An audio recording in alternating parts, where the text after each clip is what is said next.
ඉරිසියා කරන්නේ යමකින්ද ඒකෙන් තමන් ඈත් වෙන බව බලන්න. ඉරිසියාවේ කර්ම විපාකේ තමයි තමන් යමකට ඉරිසියා කළොත් ඒකෙන් තමන් ඈත් වෙනවා. ලස්සන කෙනෙකුට ඉරිසියා කළොත් තමන් ලස්සනෙන් ඈත් වෙනවා. සසරට ලස්සනක් හම්බ වෙන්නේ නැහැ. ලස්සනට ඉරිසියා කළොත් තමන්ට ලස්සන හම්බ වෙන්නේ නැහැ. කොච්චර ලස්සනට ඇඳත් ලස්සන නැහැ. අපි දැකලා තියෙනවා ලස්සන ඇඳුම් ඇඳලා ඉන්නවා සමහර අය ලස්සන නැහැ. පුදුම වෙලා. තව ඕනම කැත කෙනෙක් ලස්සන ඇඳුමකින් ලස්සන කරන්න පුළුවන් නේ. සමහර අය ඉන්නවා මොන්න මේකප් එක දැම්මත් ලස්සන වෙන්නේ නැහැ. කර්මය. ලස්සනට ඉරිසියා කළා. ලස්සනට ගෙයක් හදලා තියෙනුට ඉරිසියයි. ඉරිසියාවේ කර්ම විපාකේ තමයි තමන් යමකටද ඉරිසියා කරන්නේ ඒකෙන් ඈත් වෙනවා. ඒත් ලස්සන ගෙයක් හදලා තියෙද්දි ඉරිසියා කිරීමේ විපාක තමයි තමන්ට ලස්සන ගෙයක් හදාගන්න බෑ. හොඳ ප්ලෑන් එක ගහලා හොඳ ලස්සන ගෙයක් හදන්න ප්ලෑන් කරනවා. අවසානයේ බලනකොට මොකද්ද එකක් හැදෙන්නේ. ගේ ලස්සන නැහැ. ගෙවල් ලස්සනට තියාගන්න බැරි සංසාරේ ලස්සන ගෙවල් තියෙන අයට ඉරිසියා කළා. ඊට පස්සේ හොඳ රස්සාවක් Tamanda සුදුසු තැන ලැබෙන්නේ නැත්තේ සංසාරේ අනිත් අය ඉහළට යන එකට ඉරිසියා කළා. Tamanda ලැබෙන්නේ නැහැ ඊට පස්සේ. හොඳ කටහඬක් තියෙන කෙනෙකුට ඉරිසියා කළොත් තමන්ට හම්බ වෙන්නේ නැහැ. හැබැයි යම් කෙනෙක් ඉරිසියා නැද්ද? ඒ කර්ම විපාකේ ආවොත් තප්පරෙන් ලෝකෙම ප්‍රසිද්ධ වෙනවා. උදාහරණයක් ගත්තොත් ළඟදීන් අර ගීතයක් කියලා දියණියක් ප්‍රසිද්ධ වුණේ. දුවෙක් ලෝකෙම ප්‍රසිද්ධ වුණා සින්දුවක් කියලා. ඒකට දැන් ඉරිසියාව තියෙන අය හිතනවා ඇයි ඌට වැඩි ලස්සන සින්දු නැද්ද? ඕක සින්දුවක්ද? ඕකේ අර්ථයක් තියනවද? කියලා එක එක කයි කතන්දර හදනවා. නෑ, එතන තියෙන එකම එක දෙයයි. ඒ දුව සසරේ ඉරිසියා කරලා නෑ. තප්පරෙන් ප්‍රසිද්ධ වෙනවා. මේ ලෝකේ හොඳට හෝ නරකට හෝ යම්කිසි කෙනෙක් ඉක්මනට ප්‍රසිද්ධ වෙනවද? ප්‍රසිද්ධ වෙන්නේ ඉරිසියා නොකිරීමේ පිනකට. මේ ජීවිතය හොඳක් කරන්න පුළුවන් නරකක් කරන්න පුළුවන්. නමුත් එයා වේගෙන් ප්‍රසිද්ධ වෙන්නේ ඉරිසියා නොකිරීම කියන පින නිසා.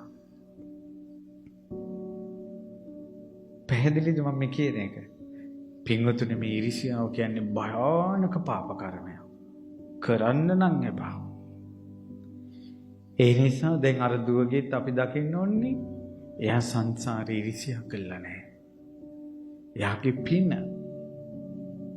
ලස්සනයි නම් එයාගේ පින.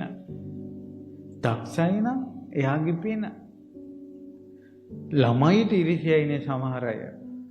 අපිටම කියලා තිනවා මේ අපි මේ අනුන්ගේ ළමයි හොඳට ඉගෙන ගන්නවා අපේ ළමයි තමයි ඉගෙන ගන්න නැත්තේ. එතකොට අර ඉගෙන ගන්න ළමයෙකුට තියෙන ඉරිසියාව.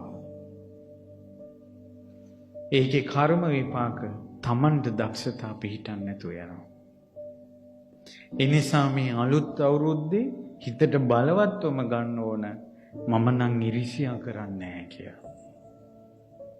ඉරිසියා නොකරන කෙනා ළඟට අහක යන සම්පත් එනවා. හොඳට මතක තියාගන්න මේක.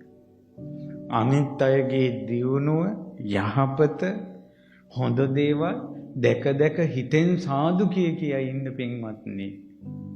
ඒ දේ ඔබට සසරේ ලැබෙනවා. අනුමෝදන් වෙන දේ සසරේ ලැබෙනවා. ඉරිසියා කරන දේ සසරේ නැති වෙනවා. සමහර අය හොඳ පෞල් ජීවිතයක් ගත කරනකොට නෝනයි මහත්තයයි හොඳට ඉන්නකොට ඉරිසියයි. ඊට මොකක් හරි වාදී වුණ යමක් හරි කරනවා. වෙන්නේ උපනෝපන් ජීවිතේ පෞල් ජීවිතේ කඩා කප්පල් වෙනවා. පවුල් කුඩුම්බියක් විදිහට පවුලේ සියලු දෙනා එකට සමගියෙන් සතුටින් ඉන්නකොට ඊර්ෂ්‍යයි. මොකක් හරි හදුහුනියමක් කළා හරි ඔක නැති කරනවා. සංසාරේ පවුල් විසිරිලා යනවා. තමන් කරන දේ තමන්ට එන හැටි. කවදාවත් ඊර්ෂ්‍යා නම් කරන්න එපා. නැන්දම්මලා යෙලිලා නැන්දම්මලා ওই ප්‍රශ්න පිටිපස්සේ ගොඩාක් තියෙනවා. සමහර වෙලාවට පුතා අම්මත් එක්ක එකතු වෙ නිතර කතා කරනවා. ඒකට යෙලි ඊර්ෂ්‍යයි. හිතෙන්නේ මේ අම්මයි පුතයිනේ කියලා. හිතන්නේ ඔයා මට ආදරේ නැහැ. ඔයාගේ හැම වෙලාවෙම අම්මා තමයි කටේ තියෙන්නේම. ඊර්ෂ්‍යාව. ඊට පස්සේ සමහර අම්මලා බලාපොරොත්තු වෙනවා පුතාලා බඳින්න කලින් නිතර අම්මලාත් එක්කනේ කතා බහ කරන්නේ. ඊට පස්සේ බැන්දට පස්සේ එයා නෝනට ආදරය කරනවා, නෝනත් එක්ක කතා කරනවා, අම්මත් එක්ක අර කලින් තරම් ගණ දෙනව නැහැ. එතකොට අම්මලාට නිකම්ම හිතට එනවා අර මේ හොඳට අපි හිටියා යෙලි ආපු නිසා තමයි මේක උනේ කියලා. යෙලිගේ පැත්තට පටවනවා. දෙපැත්තම තියෙනවා. යෙලිත් අම්මගේ පැත්තට පටවනවා. ඊළඟට අම්මලත් යෙලිලාගේ පැත්තට පටවනවා. ඊළඟට බෑනලත් ඔහොම කරනවා. හැම පැත්තෙම කොහෙන් හරි එනවා. තව ඒ විතරක් නෙවෙයි සහෝදරියෝ අම්මලා ආදරේ යාට විතරයි කියලා තව කෙනෙකුට වැඩියෙන් ආදරේ කියලා ඊර්ෂ්‍යා කරනවා.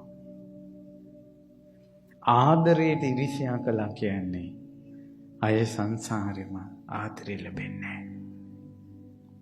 ඒ ඊර්ෂ්‍යාවේ පාප කර්මයේ ස්වභාවය තමයි යමකට ඊර්ෂ්‍යා කරන්නේ. ඊර්ෂ්‍යා කරන්න තමන් ඒ දේෙන් ඈත් වෙලා යනවා. මේක හොඳට හිතට ගන්න ඕන. වරදින තැන. හිතවලට මේවා දැනෙනවා. මේක බණ කියනකොට හිතවලට දැනෙනවා. හිතවලට දැනෙන්නේ අපි කවුරු තුල. අනාගාමී නොවුන කවුරු තුල මේ කෙලෙසේ වැඩ කරන නිසා. දැන් අපි කියමු මොකක් හරි සිම් එකක්. මොකරි එක වර්ගයක සිම් එකක් තියෙනවා නම් ෆෝන් ටික ඕන් කරපු ගමන් ඔක්කොටම එක සිග්නල් එක වැඩ කරනවා. ඒ නිසා ඊර්ෂ්‍යාව කියන තනි අකුසලෙ විස්තර කරනකොට හැම කෙනාගේම හිතට දැනෙනවා මේක මට කියනවද්දෝ කියලා. එහෙම වෙන්නේ අපි තුල ඒව තියෙන නිසා.